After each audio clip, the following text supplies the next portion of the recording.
What's good, sports family? We have a breaking news. The Baltimore Orioles organization. If you guys saw yesterday, the Orioles signed Chris Bassitt to a one-year deal, and here's why. So, first one is rotation reinforcement.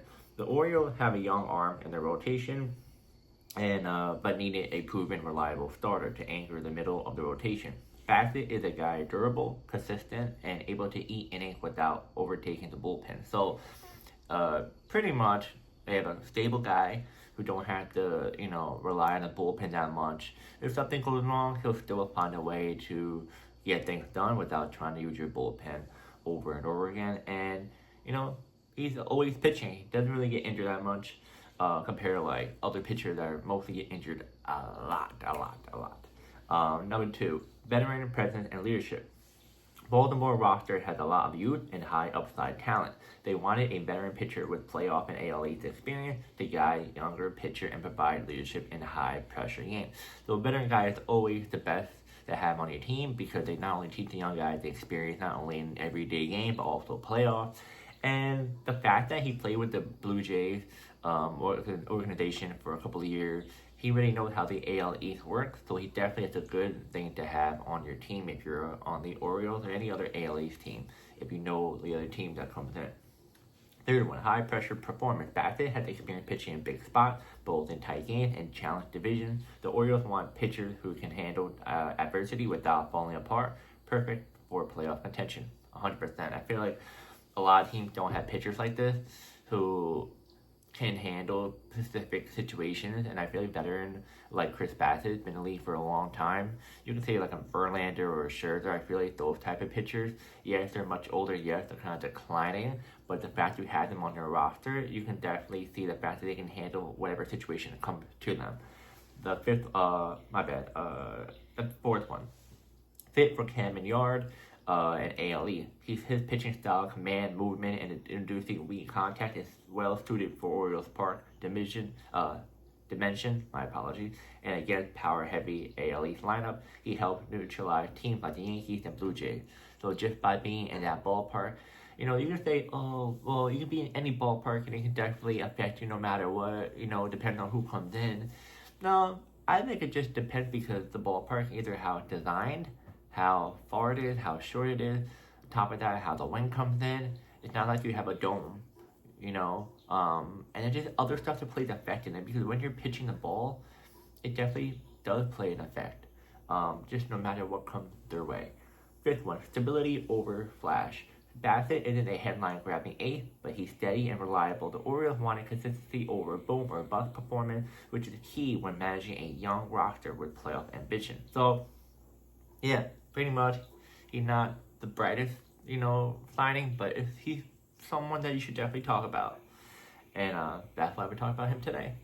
Now, let's talk about his stats from last year and his career overall. His stats from last year, 11-9, 11 wins, 9 losses, earned run average, ERA, 3.96, innings pitched, 170.1, strikeouts, 166, whip, 1.33, and his strong that's pretty much a strong, durable season, consistent enough to eat innings and help a contender. Now, this is career. I have to worry about his career, but I want to give you guys a little bit about his career. Wins and losses, 83 and 65. Career ERA, 3.64. Career strikeouts, 1,191. Career innings pitched, 1,278.2. And career whip, 1.25.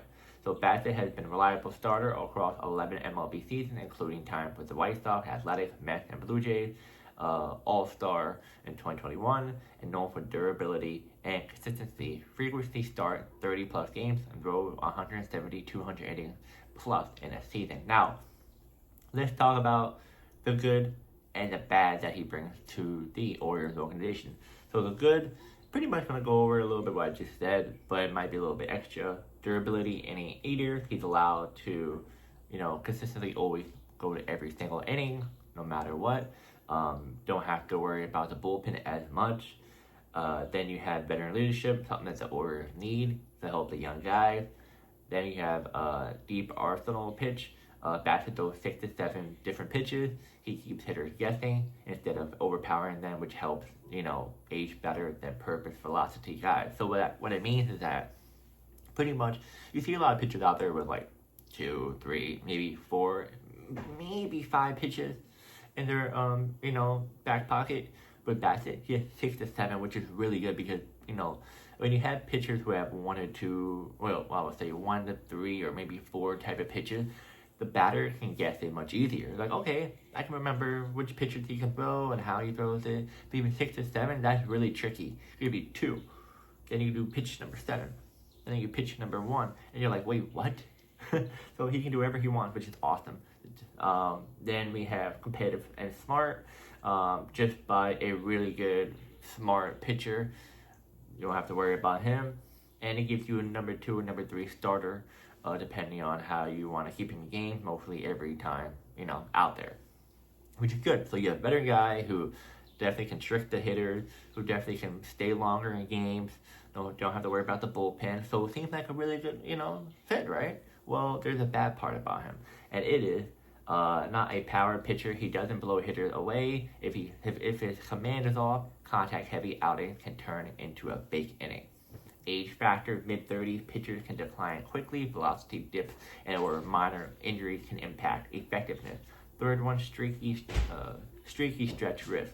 When his location slips, he can give up a home run in bunches, especially in an AL East.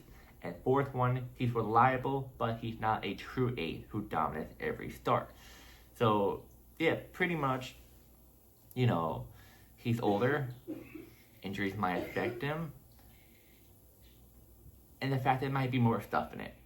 So it's like a little bit of a gamble, but the fact that it's not a gamble. The reason why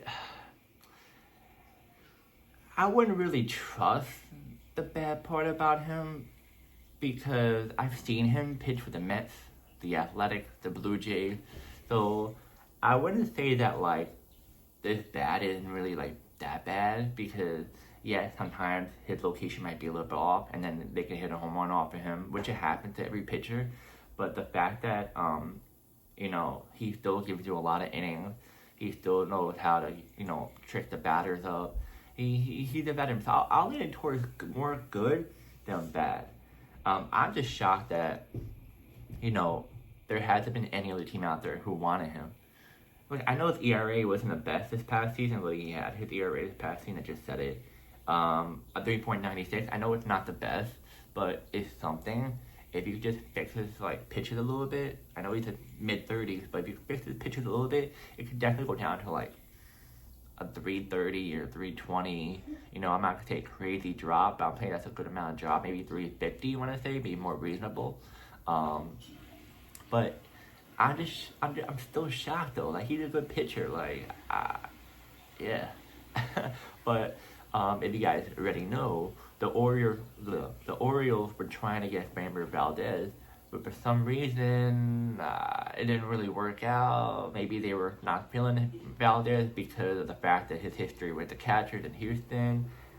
We don't really know a whole lot, but I think it's maybe they didn't feel comfortable because they have Adley Rutschman and all. It's a little bit tricky to know why they didn't really pursue him as much as what we all thought in the beginning of the offseason. But the fact that they get Chris Bassitt, a reliable arm who would definitely eat a lot of innings without using any bullpen, and it's cheap, only a 1-year deal. So if something doesn't happen this year, if he's injured, they can just move on from him, which is awesome. He'll definitely be, I want to say number 1, number 2 in the line. That's a little bit pushing it. I would say number 3, number 4 in the rotation. I would say something like that. We're not sure how well he'll do. I think he'll be doing okay this season, just knowing the AL East, knowing the fact that the home field advantage is much better for him, knowing that, he played there before. So I think Chris Bassitt is good. Orioles fan, I know this is not the flashiest name out there, but I made this video because this is something that, I had to, because you guys were supposed to get Framber Valdez, correct? That was supposed to be your top of the line starter, but that ended up not happening. So Chris Bassitt is pretty much the replacement of Valdez. So I had to definitely make this. Plus the fact that Chris Bassitt is a reliable arm. He's not some guy that you throw in, let's just do it. You know, he's a pretty good, reliable arm guy. So if you just fix his pitches, he just adapt to the Orioles park, as he should definitely be easily doing that. You'll have a definitely win-win if if everything goes well. I think he might even do better than Valdez if that's the case, but maybe I'm tripping, but this is what I think right now. Let's just see how everything goes, spring training and all. And yeah, guys, let me know in the comments. Do you like this signing? Do you not like this signing? I like this signing. I think it's decent. I think the fact that will definitely, grow over time. And yeah, I'll see you guys next video.